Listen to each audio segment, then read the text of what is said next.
Hello students, we are studying the third chapter, addition and subtraction. In this chapter, in the last video we have studied the addition of two numbers, three numbers, 6-digit numbers, 7-digit numbers. Now we should study word problems related to addition.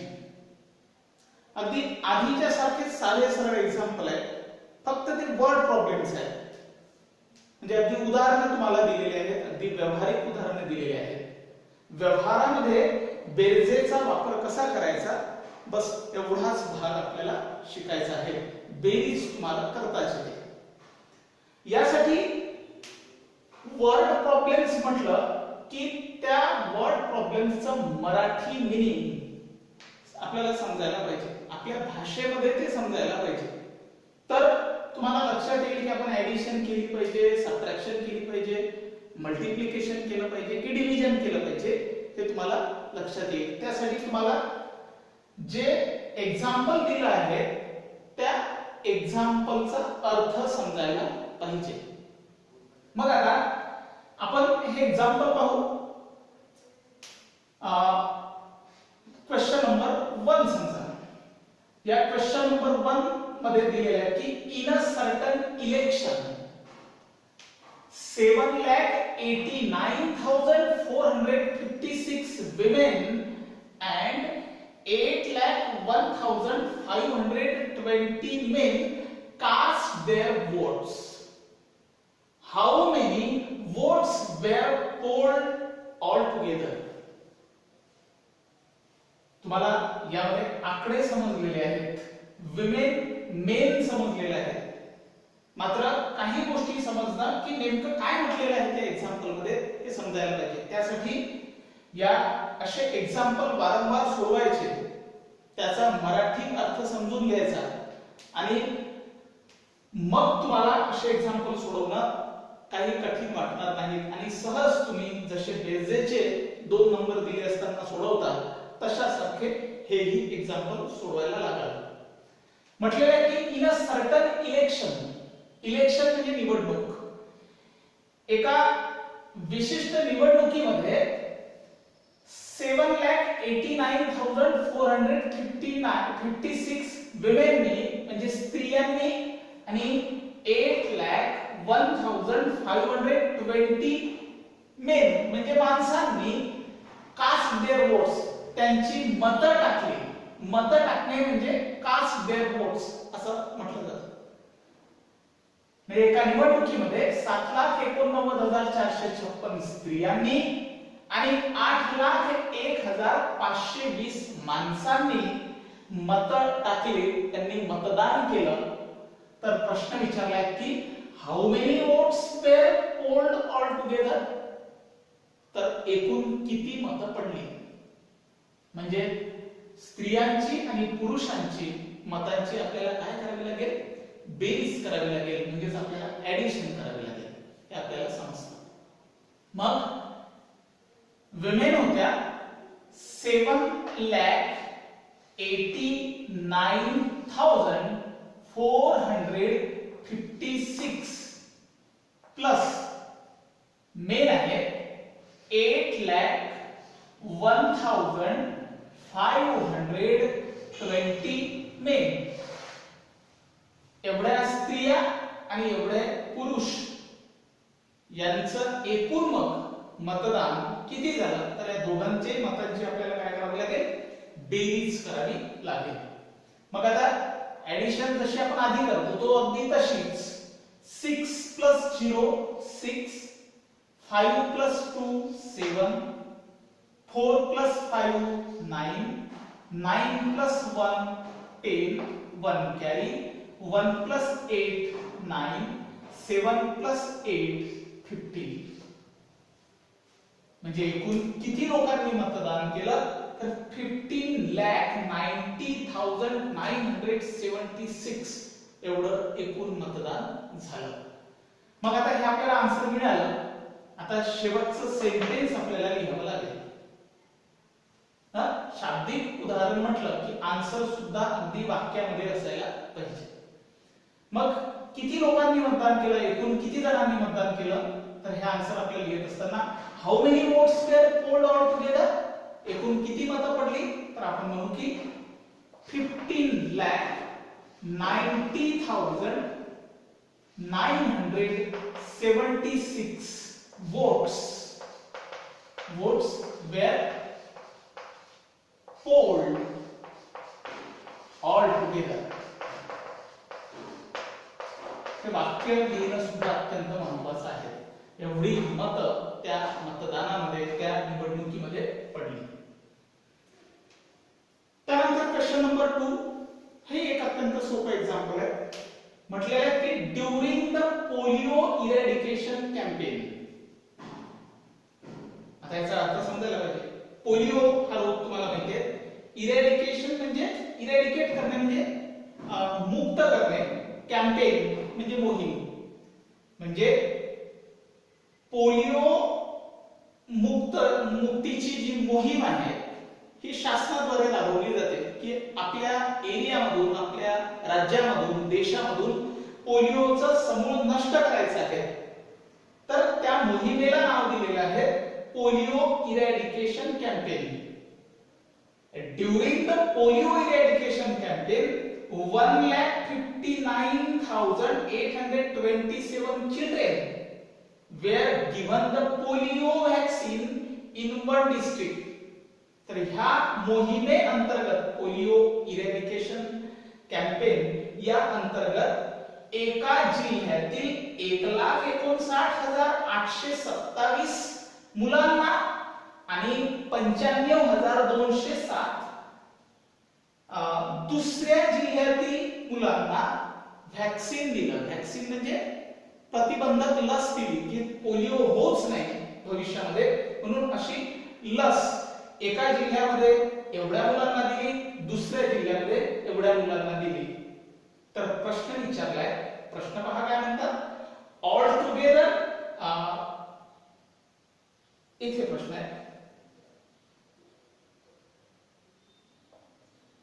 how many children got the vaccine? Altogether, how many children got the vaccine?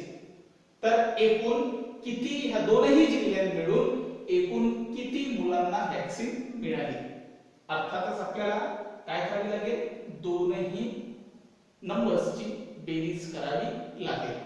मग आता पहिल्या जिल्ह्यामध्ये किती मुलांना vaccine दिलं, 1,59,827 आणि दुसऱ्या जिल्ह्यामध्ये 95,000, अगदी इथे लिहावं लागेल आपल्याला, 95,207 एवढ्या मुलांना व्हॅक्सिन दिलं. तर एकूण दोनही जिल्ह्या मिळून किती मुलांना व्हॅक्सिन दिलं, तर त्यासाठी आपल्याला इथे बेरीज करावी लागेल. 7 + 7 14, 1 कॅरी, 1 + 2 + 0 3, 8 + 2 10, 1 + 9 10 + 5 15, 1 carry, 1 + 10 1 + 9 10, 10 + 5 again 15, 1 carry, 1 + 1 2, म्हणजे एकूण 2,55,034 मुलांना काय मिळालं, व्हॅक्सिन मिळालं. मग आपण काय लिहू, therefore 2,55,034 children got vaccine.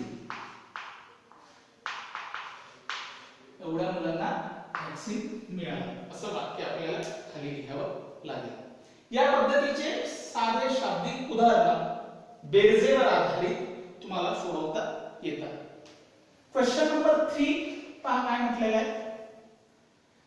What will be the sum of the smallest and the largest 7-digit numbers? म्हणजे स्मॉलेस्ट म्हणजे सर्वात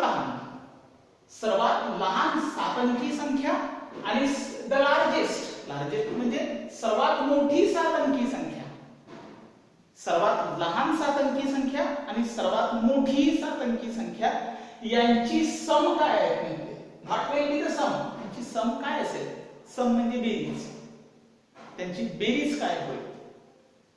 तर मला सांगा स्मॉलेस्ट 7 डिजिट नंबर कोणती असेल आणि बिगेस्ट 7 डिजिट नंबर कोणती असेल. आपल्याला कुठलेही नंबर सहज काढता येतात. पहिल्यांदा आपण टेबल पाहू. समजा तुम्हाला जर म्हटलं स्मॉलेस्ट नंबर आणि लार्जेस्ट नंबर आणि इथे म्हटलंय डिजिट.